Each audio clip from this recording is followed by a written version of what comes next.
Hey, what's going on, everybody? Samuel Akem here, and today I wanted to talk to you about L&M Fine Jewelry. The L stands for Landy, the M stands for Michael, and the An stands for their son, Carson, or as he jokingly says, it stands for Carson. It's a family-owned jewelry company. It's your diamond destination. I know it's my destination. I went there to get my fiance's engagement ring. They took great care of me. Their customer service is amazing. They're very attentive to what you need and what you're looking for, and they know exactly how to get you that. And also, their communication is top notch. They take great pride in taking good care of their customers. They took great care of me and my fiance every time we went in there. Great smiles on all their faces. They do a great job. If you're in the Missoula area, or even if you're in the state of Montana, you have to drive over to Missoula, come to L&M Fine Jewelry, get that ring for that special person. It's your diamond destination. Hey, what's going on, everybody? Samuel Akem here, and I'm back with another one. I thank you guys for continuing to tap into the channel. I have a great video for you guys today. Today we're going to be tackling a lot of great topics going on in the world of college sports. First things first, I'm going to be talking about my top draft eligible FCS players coming into the 2024 season. Not dedicated on conference, and that's my personal list. We're going to be looking at some of the players I'm going to be paying attention to going into the 2024 season. Coastal Carolina's baseball coach, head baseball coach, I think this was his last season being their head coach. He had some comments about NIL. We're going to talk about that. The best returning FCS quarterback in each conference by Brian McLaughlin. Good article there that we're going to be looking at. The 2024-2025 college football playoff schedule has been released, so we will talk about that. The Big 12 is going to distribute a record $470 million in revenue to schools in 2024 amid realignment. We are going to talk about that and some of its implications. Texas shows off its money on the orange carpet. I think they had recruits in or something, but we're going to be looking at the video of them walking recruits down the orange carpet, revving their engines with a lot of expensive cars on either side of the carpet. We're going to be talking about that. And then we'll finish off the video right there. But I appreciate you guys for tapping in. Make sure you guys tune in for the whole video. Make sure you guys hit the subscribe button right now. Make sure you guys hit the like button right now. Make sure you guys leave me a comment down below, and we will get straight into the video. Okay. Today, we are going to be talking about Samuel Akem. That's me. My top FCS players that are going to be draft eligible in 2024, which I will be watching in 2024. These are the players that I have a specific interest in. These are players that I have noticed over the last couple of years. These are players that I want to see how they pan out in the NFL. This is my personal list. This isn't predicated on any specific conference. This isn't predicated on any. This is my personal list. So first person on my list, I spoke about him last week in my video. I'm going to speak about him again right now. Jamar Curtis, running back from Lafayette. He had ridiculous stats in the 2023 season. He had a great season. I mean, rushing yards. He didn't have that many passing yards, receiving yards. I think he had about maybe 200 receiving yards. But his rushing stats are ridiculous. He had a great season. Last year, he rushed for 234 carries, 1,459 yards, 15 touchdowns on 6.2 yards per carry. That is pretty dang good, especially coming from a 2022 season where I believe he was a sophomore this last year, so he would have been a freshman in 2022. 115 carries, so about half the amount of carries he had, but almost 1,000 more. Close to 1,000 less yards rushing, 465 rushing yards in 2022, double the carries, and, close to triple the output in 2023. Absolutely ridiculous season. 164 receiving yards on 19 receptions. That's 8.6 yards per catch and 2 touchdowns.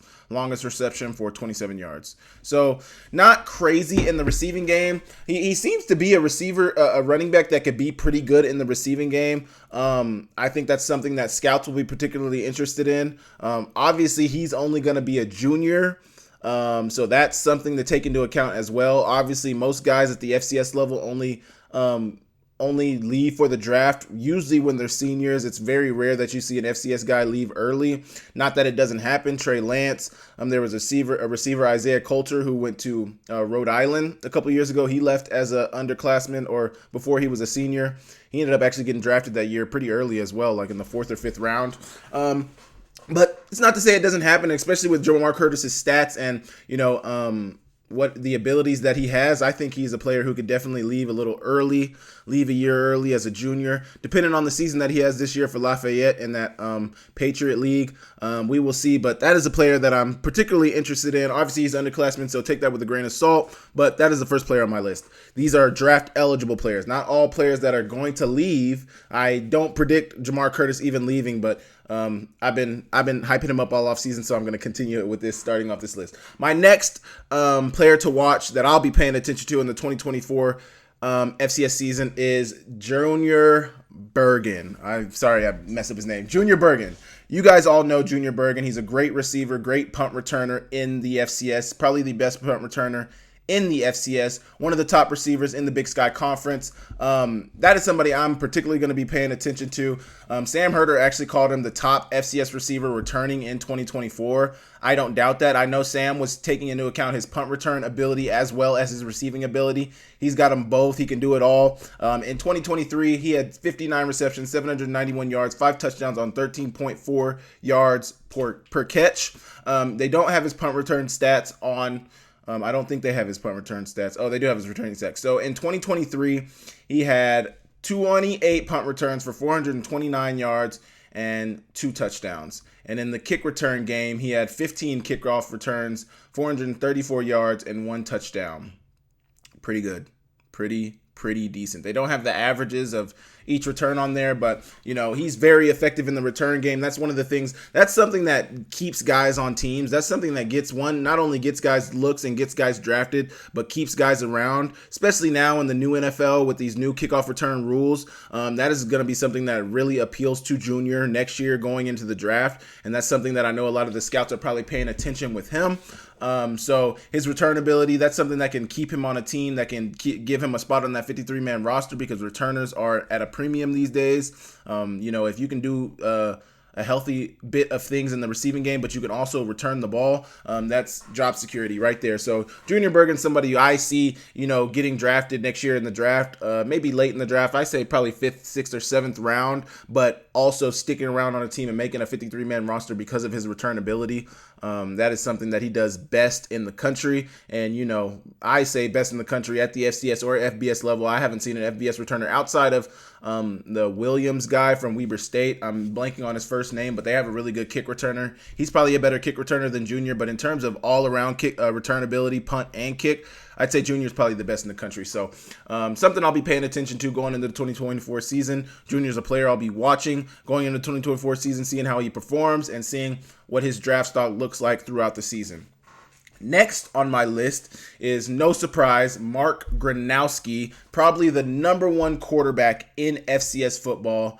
Obviously, he's back-to-back national champion, almost a 3-time national champion. He's only lost like 3 games in his college career. Uber successful quarterback, knows how to operate an offense. Last year in 2023, 3,058 passing yards, 29 touchdowns, and 5 interceptions. That is an amazing touchdown to interception ratio. We'll go down to his junior season, or not even his junior season, but his 2022 season, because he was a junior this year. So his sophomore season in 2022, 232, 65% completion percentage on almost 3,000 passing yards, 26 touchdowns, and 5 interceptions. So he had the same amount of interceptions in 2022 as he did in 2023, but he had 3 more touchdowns passes in 2023 than he did in 2022. So pretty good there. Obviously, I don't know if he started his whole freshman year, but he had a 15-3 touchdown to interception ratio, which is also still really good as a freshman. That's the season he got hurt, where they almost won the national championship against Sam Houston. He hurt his knee, unfortunately, in that game. But he's somebody who, if you look at his numbers, obviously I don't think he started that whole 2020 season, and I think that was kind of a shortened season because of COVID. I don't know if they played 11 games that year. Obviously, Montana didn't play that year, so I was tapped in, but I don't remember how many games they played. But if you look at his numbers have improved. His completion percentage went from 57.7% as a freshman, 65.2% as a sophomore, 68.1% as a junior. That's something that I know the scouts are particularly interested in. But obviously he's won, so that's something that lends itself. He's 6'3", 220 pounds, so he has the size. I think he has the arm ability. I think he has the poise. I think he's built to play a long time in the NFL, whether that's as a starter or a backup. I think he's going to make a great NFL quarterback. I think he's going to make a team very happy. Obviously, like I said, he knows how to win. He knows what he's doing behind center. He knows how to operate an offense. So another player, Mark Gronowski, really high on going into the 2024 season. That is not a surprise to anybody, but I'm keenly interested on seeing how he turns out for the 2024 season. So that's somebody else I'll be paying attention to in 2024. You guys let me know what you guys think about that and Mark Gronowski. Next on my list is another no surprise pick, but Cam Miller, quarterback from North Dakota State. He passed for almost 2,700 passing yards in 2023, 19 touchdowns, 4 interceptions, another great touchdown to interception ratio. He is a player who has also, if you look at his numbers, kind of improved each year over year. Obviously, I would say 2021 was a really good season for him. He won the national championship that year against Montana State. He is a player who led the league, led the subdivision, led all of college football basically, and not only completion percentage but also efficiency passer rating. He was a very efficient passer last year, very dialed in. He rarely had a bad game in the passing game. I think Montana might have been the only bad game he had in the passing game. I don't know, you guys, maybe South Dakota, maybe early on in the season he was having some struggles as well because they weren't able to win, but I don't think their inability to win early on in the season last year was really due to Cam Miller's inefficiencies. He's top 2 quarterbacks in the FCS, and I think you can make a decent argument that he might be better than Mark Gronowski. Mark has been helped out with a little better of a roster over the last couple of years. Cam Miller has still been the same guy. They're both great quarterbacks. I'm not trying to downplay either one of them, but Cam Miller's a really good player. Really, really good player. 2022, 65 for Cam Miller, 65.6 completion percentage, 1975 passing yards, 1,975 passing yards, 13 touchdowns, 5 interceptions. In 2021, 68.2 completion percentage, 1,400 passing yards, 14 touchdowns, 3 interceptions. And then 2020, he didn't play too much, 360 passing yards, 50.8 completion percentage, 2 touchdowns, 3 interceptions. But, outside of that 68% completion percentage, this year he had a 68% completion percentage in 2021 when they won the Natty. This year he was even better than that. He had 71.5% completion percentage, which is absolutely ridiculous. Really good completion percentage right there. But Cam Miller is a player I'm really high on. He struggled all against Montana, that whole game against Montana in the semifinals. Then when they needed to have it, last drive of the game, he put together a great drive. Obviously, they ended up losing that game. But when the plays needed to be made, he made the play. And that's something that has stuck with me, stuck in my mind.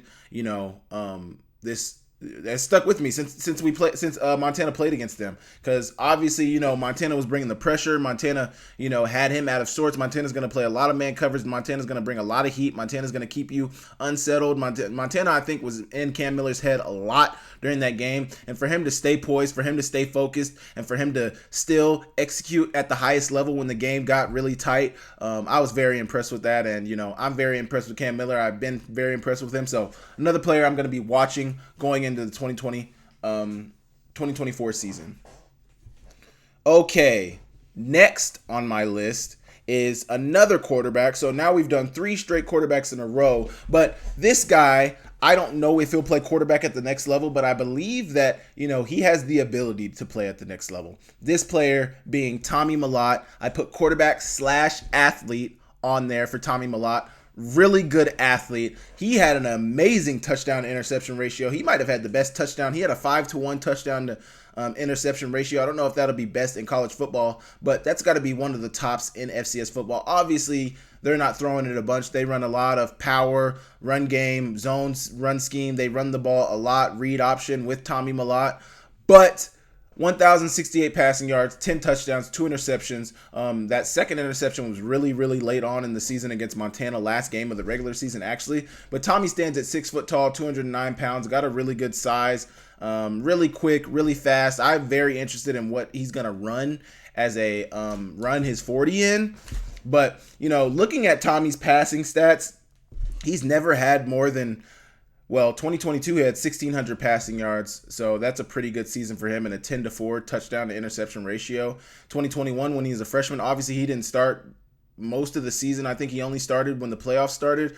4 touchdowns, 0 interceptions there as a freshman. So, I mean, he's only had 6 interceptions in his whole college career on 24 touchdown passes. So that honestly sounds pretty good to me. Like I said, I don't think Tommy will be a quarterback in the NFL. I think somebody will draft or sign him as an undrafted free agent, as an athlete, and, put him at running back, put him at slot receiver, use him as a gadget player, somebody that you can get the ball in their hands and they can make things happen. That's what I see Tommy as at the next level.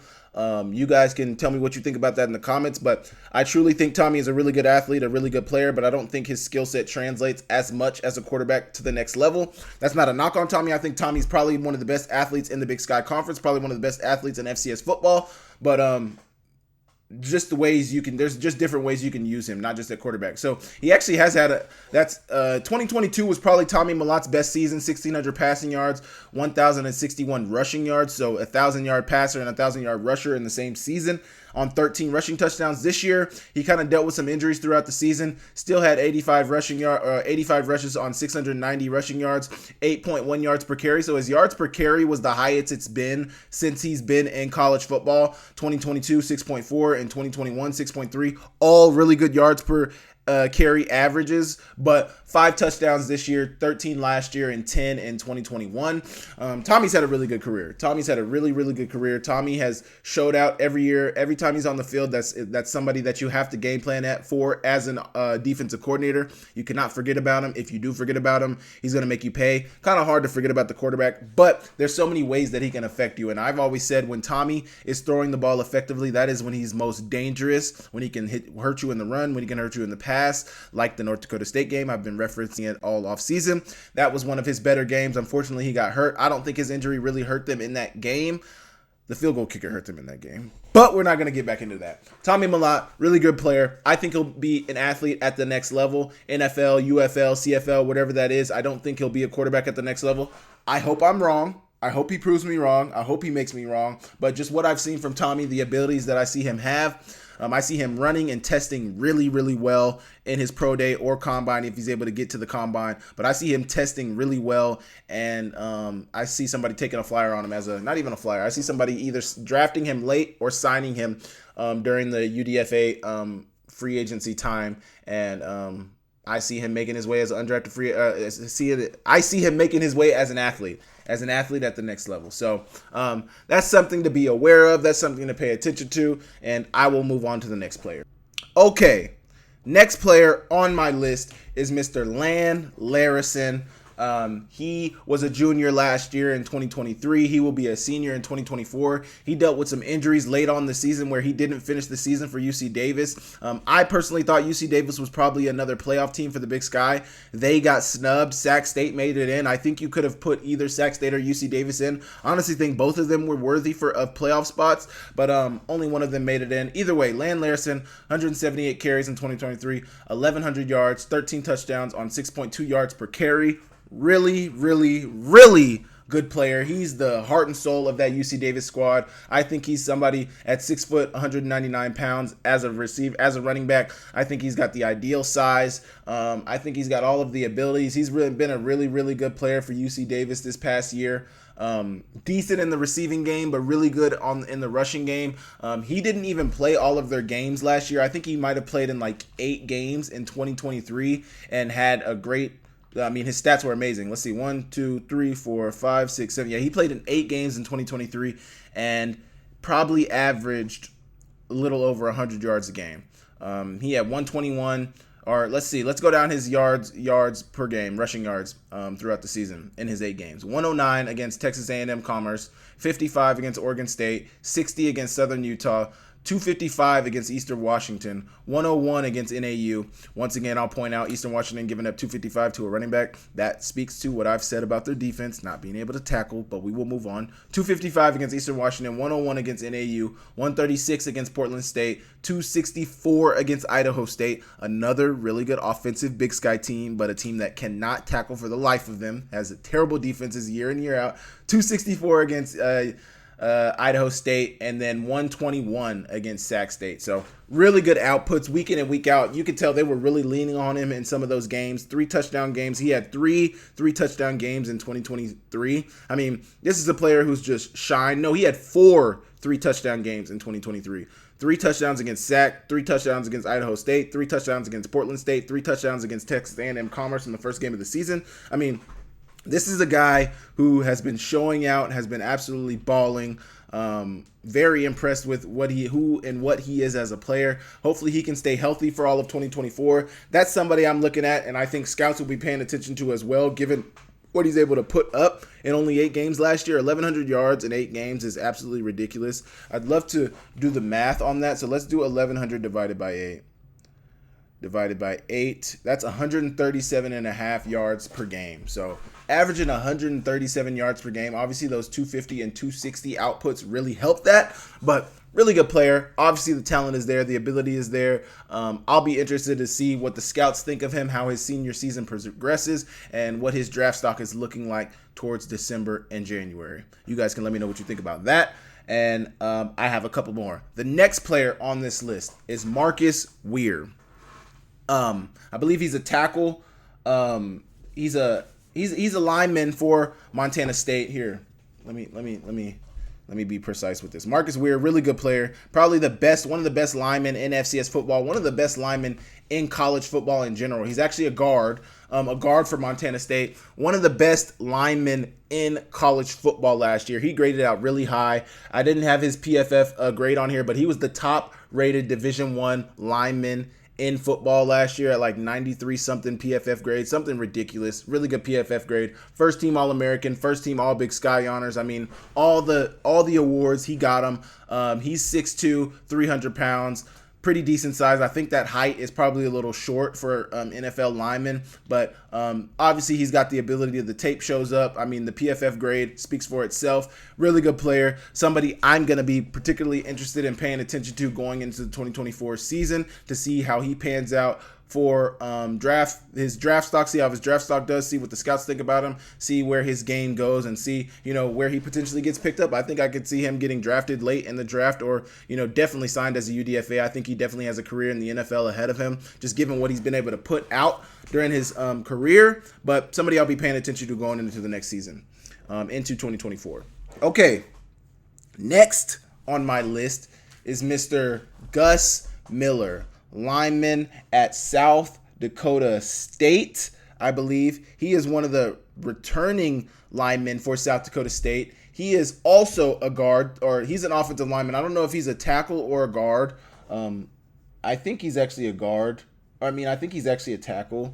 I don't have that right in front of me. But offensive lineman for South Dakota State. Really good offensive lineman for South Dakota State. 6'3", 295 pounds. So similar size kind of to Marcus Weir. I don't know. I like I said, I think he might be a guard. I don't know. He might be a tackle or a guard, but 6'3" is decent height. I think they might like their linemen in the NFL to be a little taller, but also, like I said with Marcus Weir, what Gus Miller has been able to do during his college career should garner him some attention and should get him at least a UDFA position in the NFL, if not drafted late in the draft. We'll see how the linemen in the NFL in the draft are looking going into the 2025 NFL draft. But he was PFF ranked Miller as the number 1 graded FCS center. So he's a center. There it is. I knew he was somewhere on the interior.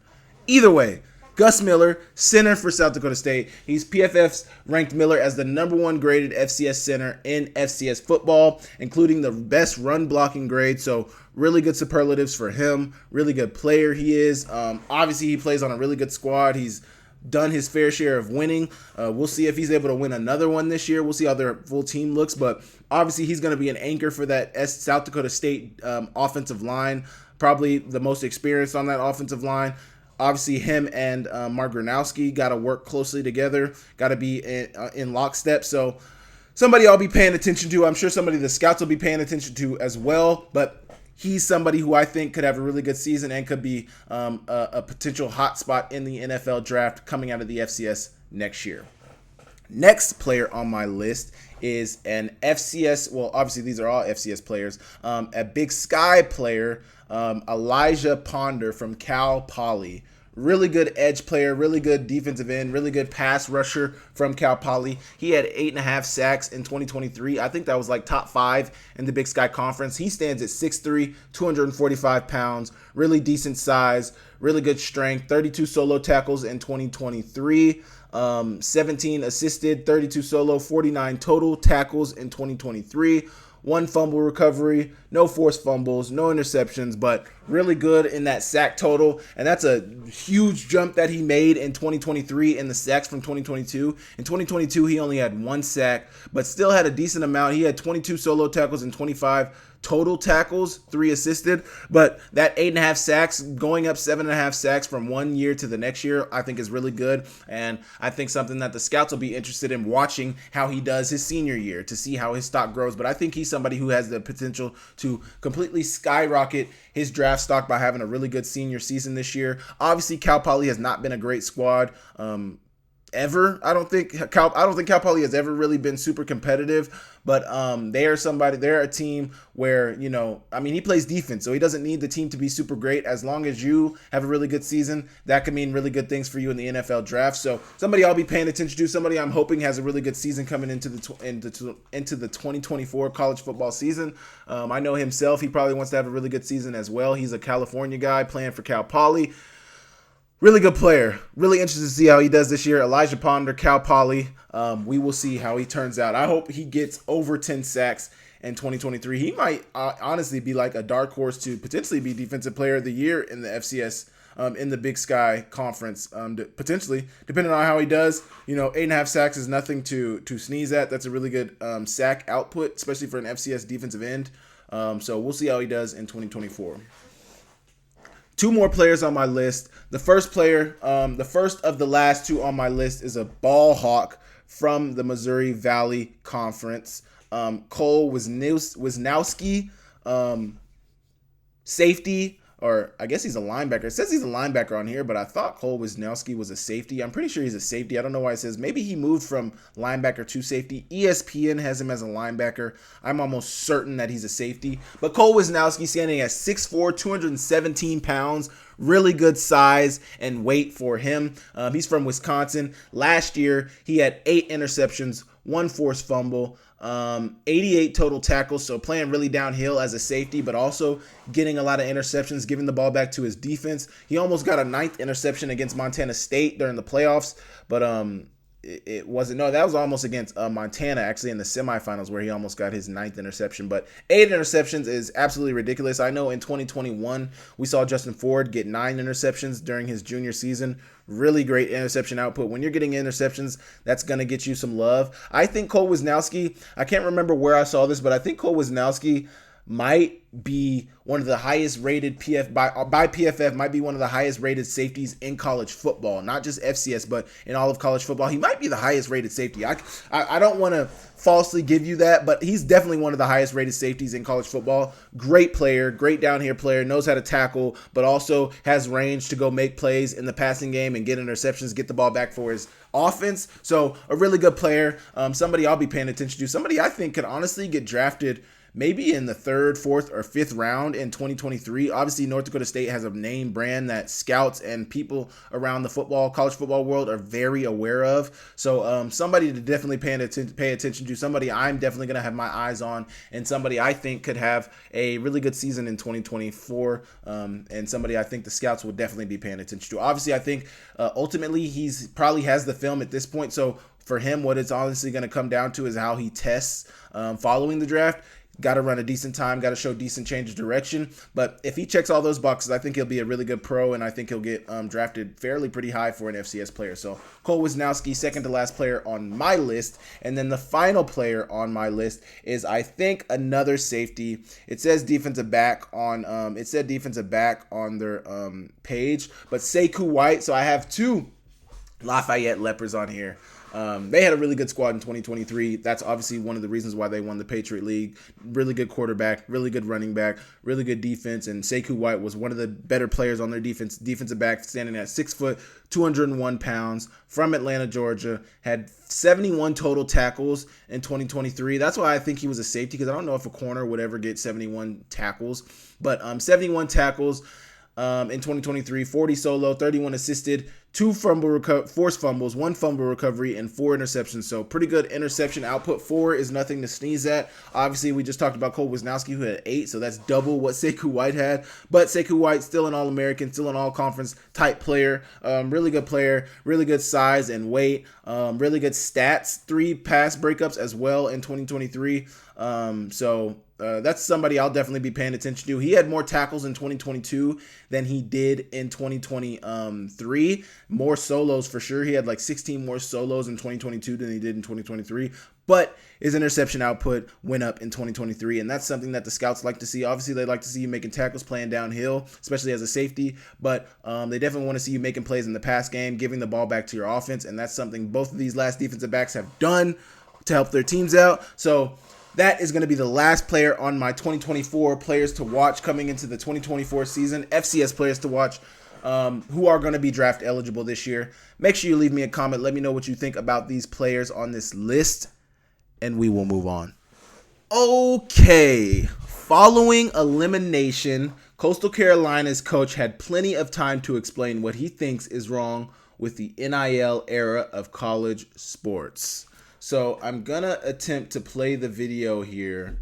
I don't know what the sound will be like on this video, but I'm still going to try to play it, and I'm going to pull it up here, and we can react to it.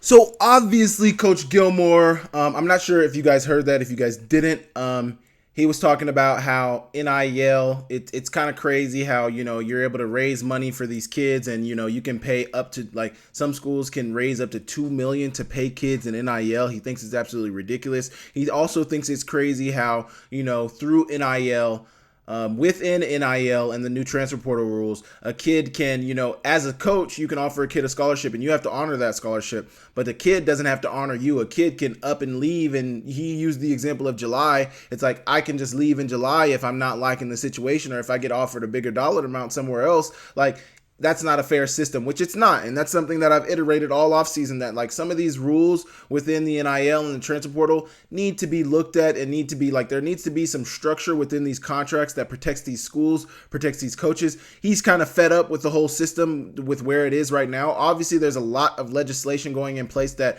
is potentially going to change a lot of these rules going on in college football. But Coach Gilmore, Coastal Carolina head baseball coach, former Coastal Carolina head baseball coach now, is not very fond of the system. He's not very fond of how things are going right now. He's not very fond of how things look right now. He thinks it's kind of bogus on the coaches' standpoint of like coaches being able to be taken advantage of. These players don't have to be loyal at all. They don't have to be loyal to the coach. They don't have to be loyal to the system. They don't have to be loyal to the soil. Like, they can up and leave whenever they want, but a coach has to stick and stay true. But I would kind of push back on him, because it's been like, there's been many situations before the transfer portal was a thing where coaches told players that like, yeah, I'm going to develop you. I'm going to turn you into this NFL player. I'm going to turn you into the player that you want to be. And next thing you know, the coach leaves for the next dollar amount. So yes, it's unfair that players can leave on short notice on a coach, even when a coach is committed to you. But coaches have been doing that to players for years.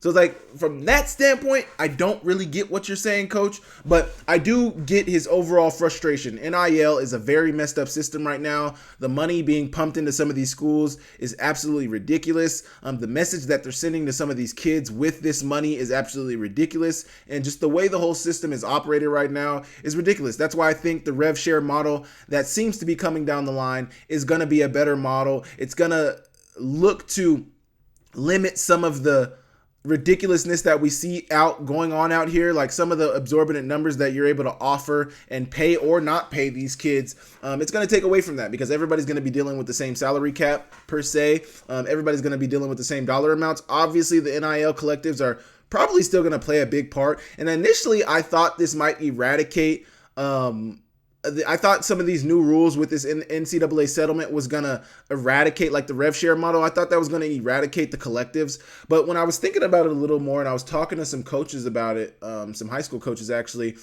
last week, what I thought about is like, so obviously there's going to be like around 20 million in rev share that these schools are allowed to share with their athletes. Initially, I thought, okay, well, kick the NIL collectives out. They're no longer needed. But when I started thinking about it a little more, this honestly just ups the ante with the NIL collectives, because now I think what it looks like is like, so say you're getting $500,000 from your school, from your athletic department in rev share, in salary. Basically, that'd be your salary. You're getting $500,000 in salary as a quarterback from your school. Well, who's to say that like either school, you're in the transfer portal, there's 2 schools offering you $500,000 in salary. The NIL collectives could now come in and offer you $500,000 in NIL deals. So as a way to beat out the competition, the NIL collectives now become the modality of being able to out bargain schools for players. And obviously you're still, I mean, the NIL collectives right now exist because people raise money, businesses and people in the community raise money to be able to pay these athletes. Well, that's not going to be affected in the rev share model, because the rev share model will be coming from money within the school's athletic budget now. So now the NIL collectives can still raise the same amount of money and still pay probably more athletes at this point to get a bigger and better team, because the school is going to be paying most of the money. So the top dollar athletes that we must get in order to be competitive, that is where the money is going to come into play. So the NIL collective money is going to come into play. So I definitely get what Gary Gilmore is saying. I think the new model that's coming down is going to alleviate some of the frustrations that he voiced in that video. But I think we're still going to see, kind of the Wild Wild West as we've seen. I think the NIL collectives need to be outlawed if you truly want to make it a more fair and more fair model of college football. If you want to see more parity in college football, I think the NIL collectives got to go. Obviously, they serve a great purpose right now for a lot of universities. But I think with this rev share model coming down the line, if you want, there has to be a rule in place that says only athletic departments can pay money to athletes. NIL collectives, there's no way to regulate them. Obviously, that's why booster clubs and NIL collectives exist. The money can't be coming from the athletic department. Previously, the money couldn't have been coming from the athletic department. Obviously, there's new rules going into place that says the athletic department can play a part in it outside of this new settlement that came down the line. Athletic departments can play a part and can work in concert with NIL collectives now. But I think if you really want a fair and equitable model of college football, I think the NIL collectives cannot be involved. Because, the ability for some of these schools to raise the amount of money that they're able to raise, like Texas, like a Texas A&M, like an Alabama, like a Georgia, compared to some other universities within those conferences, honestly, all those schools that I just named are all in the same conference now. But previously, Texas was the Big 12. I mean, not all Big 12 schools can raise that type of money. Not all ACC schools can raise that type of money. Not all Big 10 schools can raise that type of money. There's a lot of more schools that can't raise money like that than can, I would say. So I think that's where the NIL collectives can make things a little unfair. So that's why I think they probably need to be outlawed. But Gary Gilmore, I think, is voicing the same sentiments that, probably Nick Saban had, and a lot of these other coaches at the college level have had. I'm sure Jim Harbaugh has had some thoughts about that as well. I mean, college football is not the same as it was 5 even 5 years ago. It's vastly different than it was then. So, I think it's pushing a lot of coaches by the wayside, and if these coaches aren't able to adjust,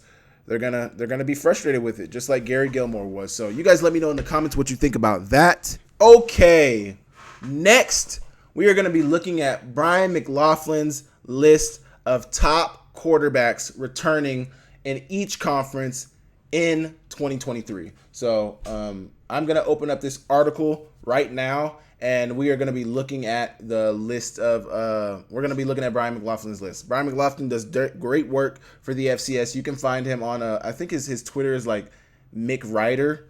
It's Brian McLaughlin. Just look up Brian McLaughlin on X and you will find him. He does great work for the FCS. Really great work for the FCS. Okay, got the list pulled up here. Obviously, go read this article. Here's his name, how it's spelled, Brian McLaughlin.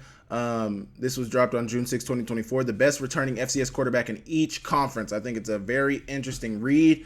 You all should go read it. I'm taking a look at it right now. First on the list is Tommy Mellott. I don't think anybody would really dispute that. You got Sachere at Portland State. Obviously at Montana, you got a couple of quarterbacks. Could be Logan Fife. Could be Kelly Ayat. You got Hastings at UC Davis. You have Caden Bennett at Sac State. I'm not going to name all of them. You got Jordan Cook at Idaho State. Idaho, you got a young Lane. You got some decent quarterbacks, but I don't think this can really be disputed. Tommy Malotte's probably the best quarterback in the conference. He only played 9 games in 2023. You see his stat line. We just went over it earlier in the game, in this video. 10 TDs, 2 interceptions, really good touchdown to interception ratio. He's a really good player, really good athlete, great guy. I mean, he's got it all. I don't think anybody can really dispute that. The Big South OVC, you got Kinky Dent at UT Martin, graduate guy, almost 2,300 passing yards, 25 touchdowns, 8 interceptions, a pretty decent touchdown to interception ratio. Really good rushing yards, 351 rushing yards on 3 touchdowns. Really decent player. I don't know much about Kinky Dent, but a lot of really good. I know the Big South OVC has some really good players. UT Martin. I think UT Martin. I'm almost pretty confident that UT Martin was a playoff team in 2023. But really good team there. Really good team. The CAA, you got Connor Watkins at Villanova. Obviously, Villanova, I think, had one of the better defenses in FCS football last year. That is something that really carried them throughout the season. But Connor Watkins, really good quarterback. They had some really good pieces at the receiver and running back position for Villanova. But 2,600, almost 2,700 passing yards for him. 20 touchdowns, 10 interceptions, so a 2-to-1 touchdown interception ratio, and then 10 rushing touchdowns. Obviously, they don't have his rushing yards on here, but 10 rushing touchdowns is nothing to sneeze at all. Really good player in Connor Watkins.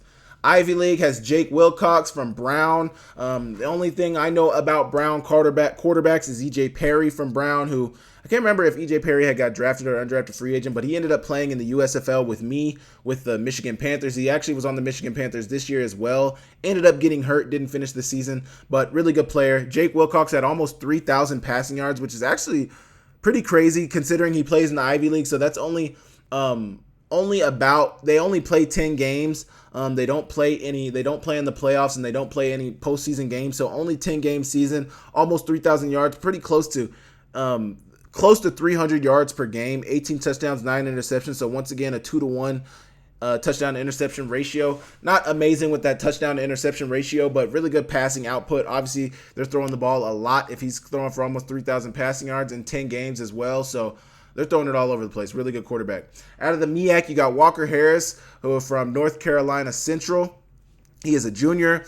37 for 56 passing for 439 yards and 5 touchdowns.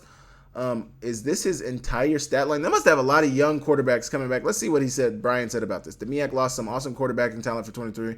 After starting with Harris' teammate Davius Richard, he threw for 114 yards in the team's blowout loss to UCLA, coming in late. Harris also went 17 for 28 for 263. Yeah, so they had Davius Richard last year, who's now, I don't know if he's in the NFL, but I know he was in the NFL draft. I don't know what he's doing I don't know what team Davius Richard is on right now. But I know he's somebody who I can't remember, he played in like the HBCU Bowl or one of those All-Star games. I think it was the HBCU All-Star game, played in that. Might have got hurt. I talked about that earlier in the season. But there must be a lot of young quarterbacks coming back in the MEAC. I know the MEAC only has 6 teams in their conference. So not a ton of quarterbacks to choose from for Brian out of that list. Obviously, he sees Walker Harris as being the best returning quarterback in that conference. No surprise there. You're not going to see any gripes from me. You're not going to see any gripes from me about that. So you got the MEAC on here. Was the SWAC? Okay, yeah, there's a SWAC. Either way, MVFC, you got Mark Gronowski, South Dakota State senior, who honestly contemplated leaving. Go read the Medium article. I can't remember who the writer is who wrote that article, but a Medium article on Mark Gronowski that I talked about a couple of weeks ago, talking about his decision to return to South Dakota State and play his senior season. The grass ain't always greener. I'm going to reiterate that. 3,000 passing yards for Mark Gronowski and this also Mark Gronowski's 3,000 passing yards also gives light to how great Jake Wilcox's 2,900 passing yards were, because Mark Gronowski played 15 games. Jake Wilcox played 10 games. So Mark Gronowski had 5 more games than Jake Wilcox, but only had 100 more passing yards. Let that sink into how good Jake Wilcox's season was. Really good. Not to poo-poo on Mark Gronowski, because Mark Gronowski is the best quarterback in FCS football. I'll say it over and over. But this just shows you how great that Jake Wilcox stat line is. Now, obviously, South Dakota State runs the ball very well. They had a 1,500-yard rusher last year, one of the best offensive line in college football, in FCS football for sure, one of the top in college football probably. But, I mean, so he doesn't have to always throw the ball. So that 3,000 number is still really good. 29 touchdowns, 5 interceptions, really good touchdown to interception ratio, 402 rushing yards and 8 rushing touchdowns. Obviously, I mean, 2-time national champion, almost a 3-time national champion, only lost 3 games in his college career. Mark Gronowski is by far the best quarterback returning to the FCS in 2024. Not even by far. I'm not going to say by far because I'm very high on Cam Miller. I think Cam Miller, you could make a great argument for Cam Miller, but their record was a little worse. Not a little worse, a lot worse than South Dakota State's. They didn't have a great season. They came on late, but they had some early season woes for them. So Mark Gronowski, MVFC, the best quarterback returning in that conference. For the NEC, you got Anthony Shishit.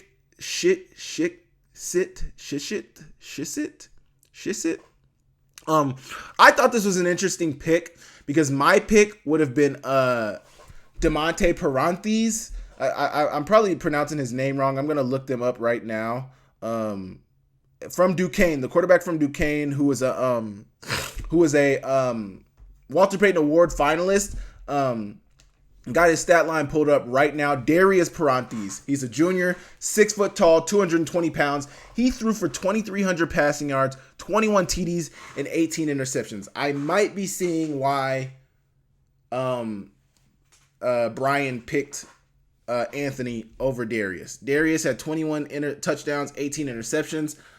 That's like a 7 to 6 touchdown to interception ratio.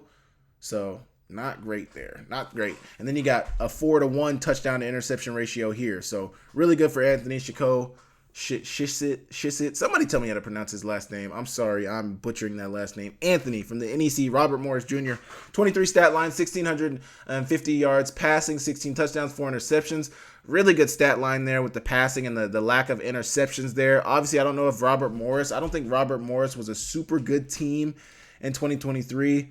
Where did they finish? I don't even know where they finished in the NEC. Are they a newer NEC team? Because I don't see them on the standings for the 2023 season. Robert Morris must just be joining the NEC. But Duquesne obviously won that conference. That's honestly why, and the fact that he was a finalist for the Walter Payton Award. That's why I would have picked Darius Parantes.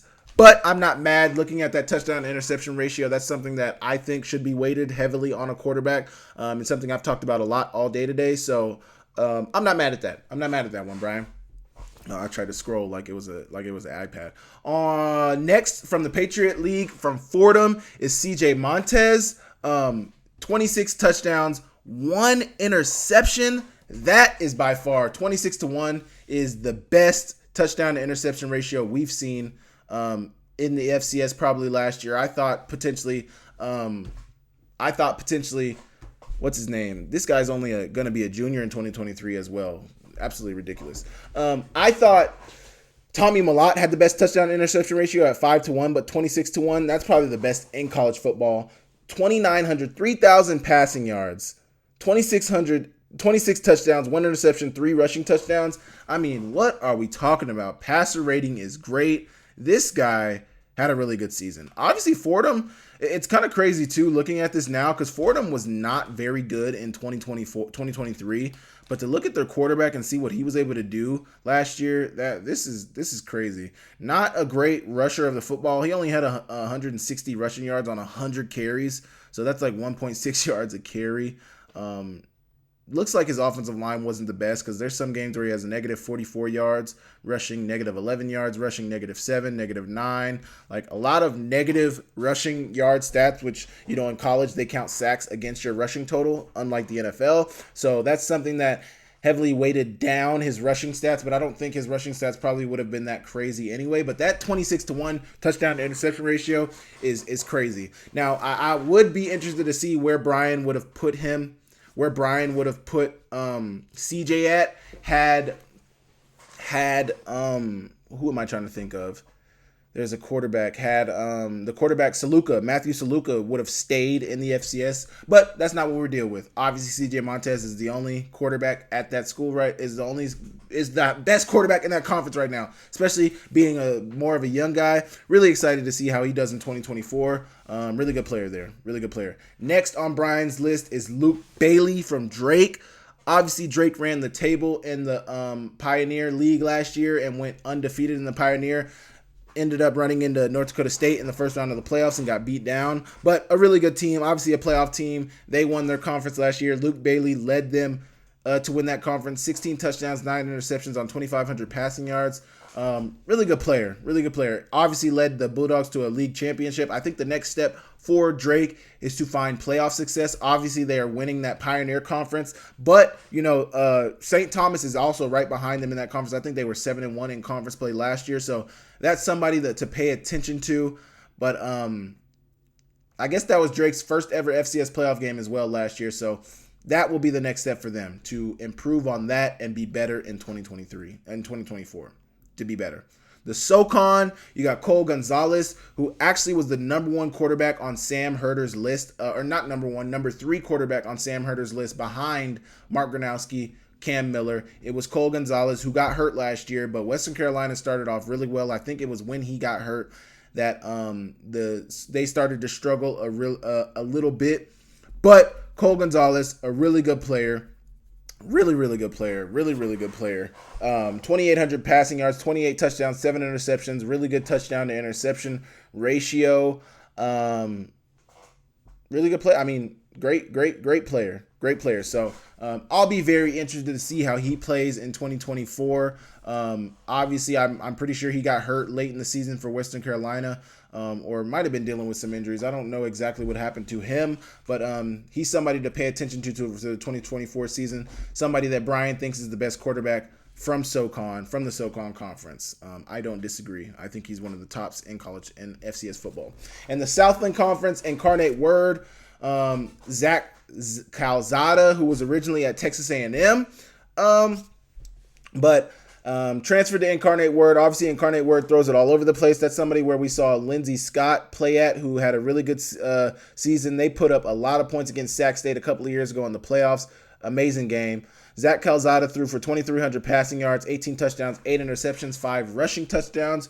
Really good output. In his first game, he threw for 245 yards and a TD against FBS UTEP.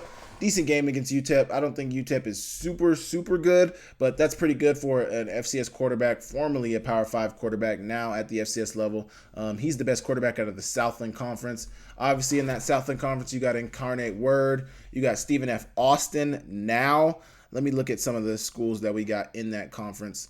You got Incarnate Word, Nichols, who won that conference, went 7-0 in conference play, but 6-5 overall. They had to forfeit one of their games. So that's what that 6-5 number is. Incarnate Word was second in that conference. Lamar, third in that conference. Houston Christian at number 4 in that conference. Sela, Southeast Louisiana at number 5 in that conference. Texas A&M Commerce at number 6 in that conference.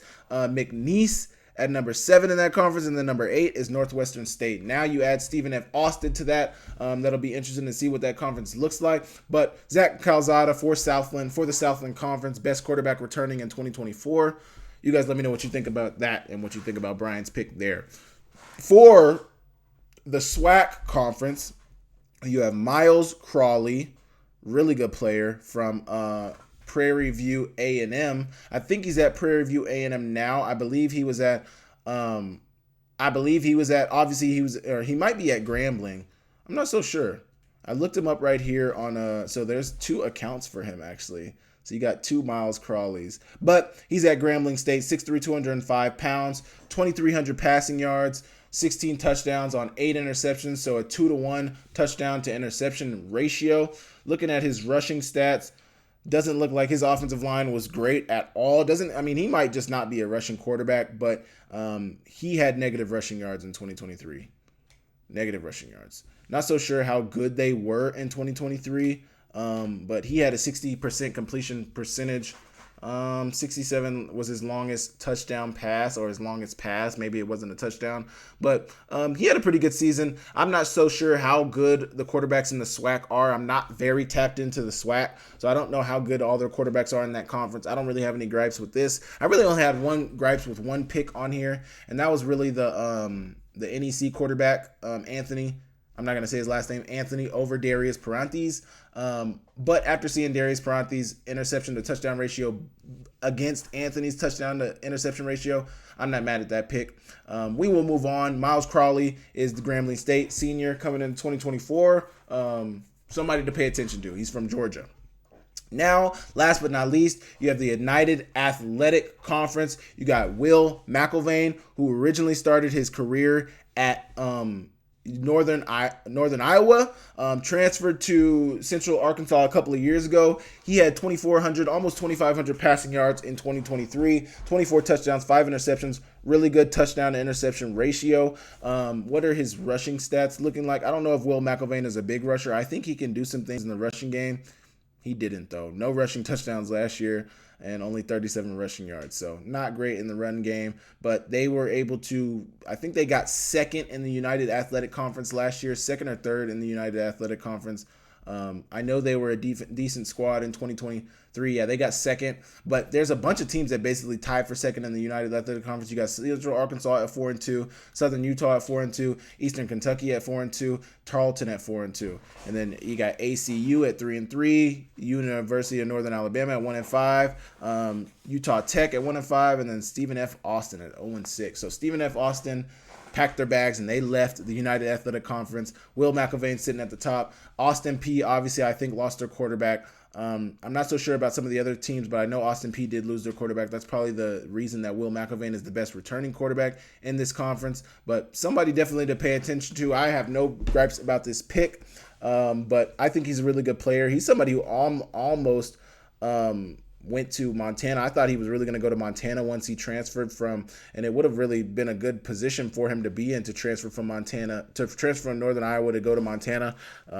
He could have had a really good career. He's got a bunch of weapons that he could have used. Either way, he's at Central Arkansas now. He's going to be a senior in 2024, and he's the best quarterback on Brian McLaughlin's list of best returning quarterbacks from each conference. You guys leave comments. Make sure you guys go, once again, read this article by Brian, the best returning FCS quarterback in each conference. Make sure you go check that out. Make sure you go check that out by Brian McLaughlin. This is obviously going to be a great weekend to watch college football, FCS football, playoff football, now FBS playoff football. Hopefully, we get a really good G5 team that's able to win and go deep in the playoff bracket. I would really love to see that. That'll up there some of these G5 teams' stock, but also that would look really good for the G5s. So that's the first round. The quarterfinals will be played on December 31st and January 1st. So that New Year's Day and New Year's Eve and New Year's Day. The Fiesta Bowl will be played on New Year's Eve at 7:30 p.m. Tuesday on ESPN. All of these quarterfinal games will be on ESPN. You got the Peach Bowl at 1 p.m. on Wednesday, ESPN. The Rose Bowl at 5 p.m. Wednesday, and then you got the Sugar Bowl at 8:45 p.m. on a Wednesday. So this is kind of, looking a little bit like the NCAA tournament. Obviously, it's not as big as the NCAA tournament, but you got games going on like throughout the week on a Tuesday and Wednesday during the day. Man, I cannot wait. Next is the semifinals. You got which will be on January 9th and 10th, which I think is the next weekend. That's a Thursday and Friday following those quarterfinal games. So semifinals, you got the Orange Bowl at 7:30, which is on Thursday, and then you got the Cotton Bowl on Friday. So here's my question. The first round games, obviously, they're nothing. But you got the quarterfinals, then you got the semifinals, then you got the college football playoff. These are all bowl games. So obviously, there's going to be some teams moving on from the quarterfinals to the semifinals. So say you play in the Fiesta Bowl, next you play in the Orange Bowl, then you play in the college football playoff national championship. Do you guys get bowl gifts for each one of these levels? Because that's the thing about bowl seasons. Like for some of these bowls, these guys get bowl gifts. They get points to where they can get things for bowl gifts. But it's a whole thing. It's a whole event. So like, are they putting on the event, not just the game? Like obviously the game is the biggest part of it, but like they're doing festivities, and it's like, are the festivities still the same as if it was an old bowl season, or do you take into account the fact that these guys participated in a bowl the week before, and that takes away from their bowl festivities? Like, what does that look like? I don't know. But the Orange Bowl and Cotton Bowl are your semifinal games, both at 7:30, one on Thursday, one on Friday. Then the National Championship, and these are all on ESPN. The National Championship is at 7:30, January 20th on ESPN in Atlanta, Georgia. This is going to be a lot of fun coming into the 2024 football season. I cannot wait. FCS playoffs, FBS playoffs. It's going to be amazing, and I'm super excited. We will move on. Okay, so I wanted to talk about the Big 12 and how they're going to distribute $470 million to their 14 institutions in 2024 amid realignment. Now, I had the article on here. I'm not going to pull up the article, but I'm going to read a little bit about the article. From the article, the Big 12 will share a record $470 million in revenue with 14 member schools, per the Associated Press. The conference distributed approximately $440 million with 10 members last year. So last year, before the 2023 season, they distributed $440 million, and this year it's going to be $470 million. Members who join the conference for the 2023-2024 academic year will receive a larger share of the revenue distribution than returning schools, according to Big 12 Commissioner Brett Yormark. Members who join the conference for the 2023-2024 academic year will receive a larger share of revenue distributed in schools than returning schools. So I think that would be Colorado, Arizona are two schools that are joining.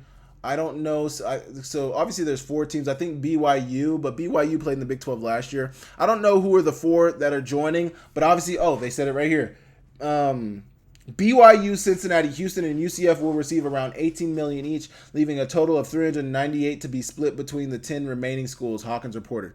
Oklahoma and Texas will receive their shares before becoming full members of the SEC on July 1st. So that's pretty cool for Oklahoma and Texas, the fact that they still get their Big 12. I mean, why wouldn't they? Because they haven't left yet. But they still get their big Big 12 payout before they're leaving the conference and going to the SEC. The conference's revenue will need to be shared among an even larger pool next year. The Big 12 is swelling to 16 schools for the first time as Arizona and Arizona State, Colorado, and Utah make the switch from the Pac-12. So those schools haven't even joined yet. So they must be talking about BYU, Cincinnati, Houston, and UCF, who are the 4 new schools who will receive a larger distribution than the 12 than the other returning schools. So those are the 4. We're all on track. Arizona State, Colorado, and Utah make the switch from the Pac-12. According to text filings reported by the USA Today's Steve Berkowitz, the Big 12 ranked 5th among the Power 5 with $510.7 million in revenue during the 2023 fiscal year, marking a rise of more than $30 million over the previous year. Yormark said that increase was due to more revenue from CFP, bowl, and conference championship games, as well as sponsorships established directly through the Big 12, Yormark said. Now imagine this. This is something I put in at the end. This is a question I have, a question I have. Now imagine this. That works out to be about $33 million each school if they were to evenly distribute it. Obviously, reading through this, they're not going to evenly distribute it. So take, for example, if they evenly distributed it between the 14 schools in the conference right now. That's about $33 million each school. Imagine them paying $20 million per school for NIL. So just imagine. So let's take that $18 million that UCF, Cincinnati, Houston, and UCF will all receive. That $18 million. Imagine that you now have $20 million to split between schools. You have to build out a budget to where you have $20 million to share with athletes at your university. What does that look like?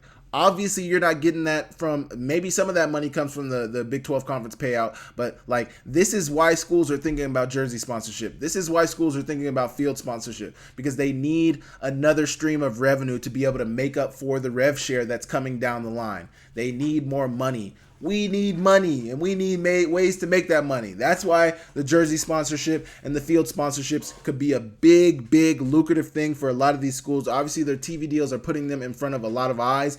That appeals to advertisers, and any type of advertising is good advertising. Name recognition, if you can get your name out there, that is good advertising. So some of these businesses, some of these big corporations are going to be looking at college football for field and jersey sponsorships if those both get approved. I think the field definitely will. I don't know about the jersey sponsorships, but money rules everything. So who's to say? I mean, I think that I read this last week. They reported that jersey sponsorships might be more lucrative than the field sponsorships. So who knows? Who knows? But we will see how that turns out. Obviously, could be a big money maker, but these are really big payouts for the Big 12. Obviously, it went up from last year, $30 million from last year.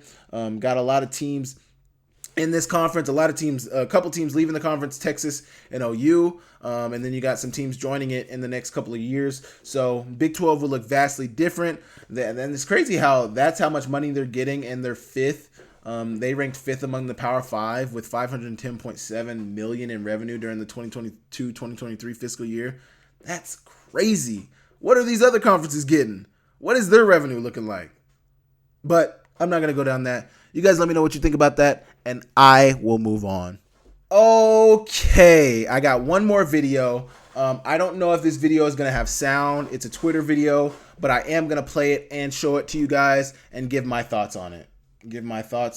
So let me pull it up, and then we'll break it down.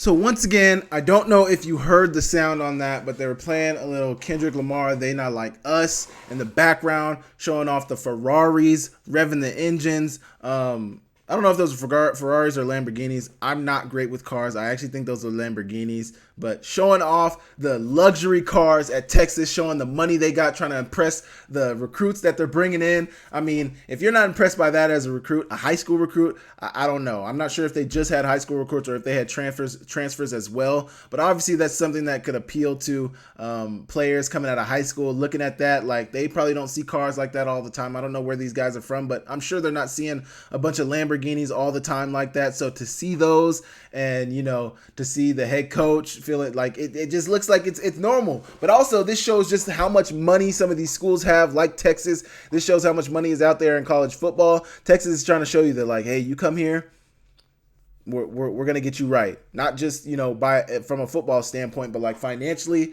Just know we're good. We are good here at Texas. We are good. So obviously they played not in the national championship last year, but they played in the national semifinals last year against Washington. They lost to Washington in a really tight, really great football game in the semifinals. Michael Penix probably had his best game, one of his best games of the year against that Texas squad. He was dotting them up. Something that led to him being drafted in the first round. Obviously, he's a really good quarterback. But, really exciting right there for Texas. Really exciting for the recruits. I wonder what your thoughts are when you're walking through something like that with your kid on his recruiting visit. Like, what do you think? Like, man, like, are you impressed by that? Are you kind of just like, I mean, it's whatever. Like, what can you do for him in the classroom? What can you do for him on the field? Like, what are the overall thoughts as a parent seeing that? Because obviously that has to be weighing in Coach Sarkisian's head is like, yeah, like the kids will think this cool, but like this is cool. But some of the kids might not even be wowed by that. But just like, what do their parents think about that? Like, are they impressed? Like, because you're not just recruiting a kid, you got to recruit his whole family as well, because they're going to be hopefully a part of the process as well. I know my mom and dad were active in my recruitment process as well. So what do you guys think about that? Would you guys be impressed about that if you were a recruit, or would you think, whatever about that? I don't really think it's anything crazy like that, but I think as a high schooler, like now, obviously I'm speaking as a 26-year-old now, but I think as an 18-year-old, on my recruiting visit, I probably would have thought that was pretty dang cool. Not gonna lie, I probably would have been like, man, like obviously Montana's not doing anything like that, but if I would have went to a school like that and saw something like that, I probably for sure would have been impressed. But you guys let me know what you think about that in the comments, and I will move on. Okay, once again, no fan questions, no subscriber questions. I apologize. I will get on it.